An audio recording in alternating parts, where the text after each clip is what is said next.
and women, fellow Zambians, I have chosen to make my remarks on this matter because of their importance to the life and well-being of our country. You are aware that recently there has been legal petitions against my ability to stand as a presidential candidate in both 2021 and the future. This matter has been settled by the Constitutional Court.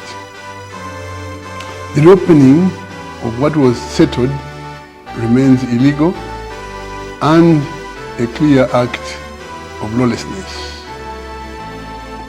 It is now common knowledge that the petitioners are surrogates of State House and remove those perceived to have vested interests in the case.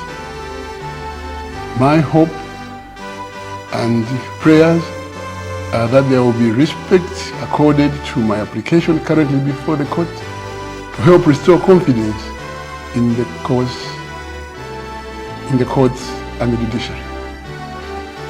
The recent events where professionals have been removed and punished for doing a professional job makes a very sad turn of events.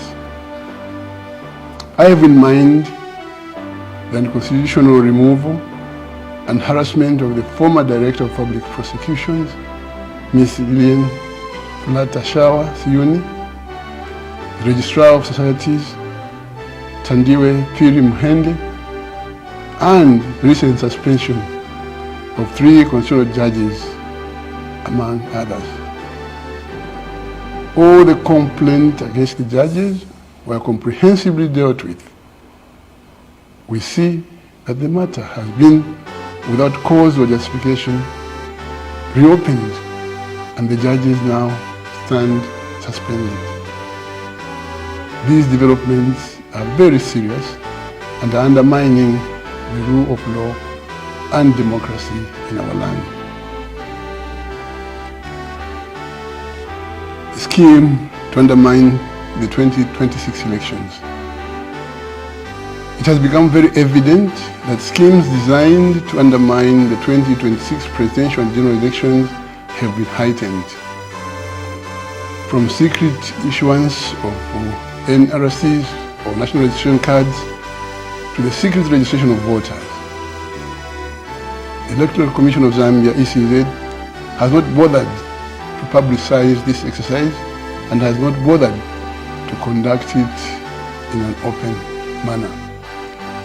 All these devious schemes are being implemented to attempt to destroy the opposition, decimate viable and credible candidates, and present an opportunity for the UPND to seal the 2026 election. Our call is that the participation of democratic institutions such as Parliament, Judiciary, and the Electoral Commission of Zambia in these illegal and dangerous schemes being perpetrated by State House would amount to the act of treachery and reversal to our democratic values and the democracy we constantly all aspire to achieve. These actions are threatening our national security and our cherished peace. We make this call to Zambians, who are the real custodians of both our peace and security, that democratic dividends earned so far must not be lost. Both our independence in 1964 and our democracy in 1991 were hard fought for, and the sacrifices made by our forefathers must never be sacrificed at the altar of political expedience and narrow partisan interests being perpetrated by President Hichilema.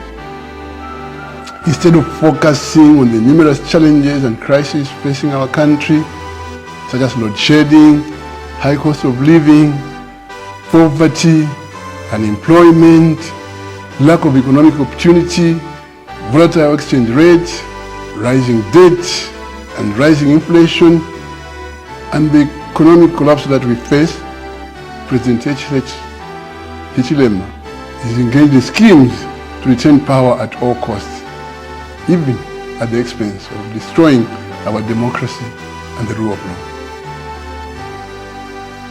What did he find when he assumed office? What was the price of mealie meal, fuel, electricity, fertilizer, cooking oil, sugar? Ask yourself these questions. What was the price of mealie meal? What was the price of fuel? What was the price of electricity, fertilizer, cooking oil, and sugar, amongst other commodities at the time he assumed office? Today, in the case of fuel, he reduces it by 1/4, 2/4, from 30, I don't know what it was, and he says he have brought a reduction. The challenge is, can he take the prices back to where he found them if he has failed to reduce them? To win elections, one must work for the people and the economy of the country. One must not plot to retain power against the will of the people. HH must face me, and should desist using cowardly and dirty political schemes to bar me participating in the elections. God bless you. God bless our country, Zambia. I thank you.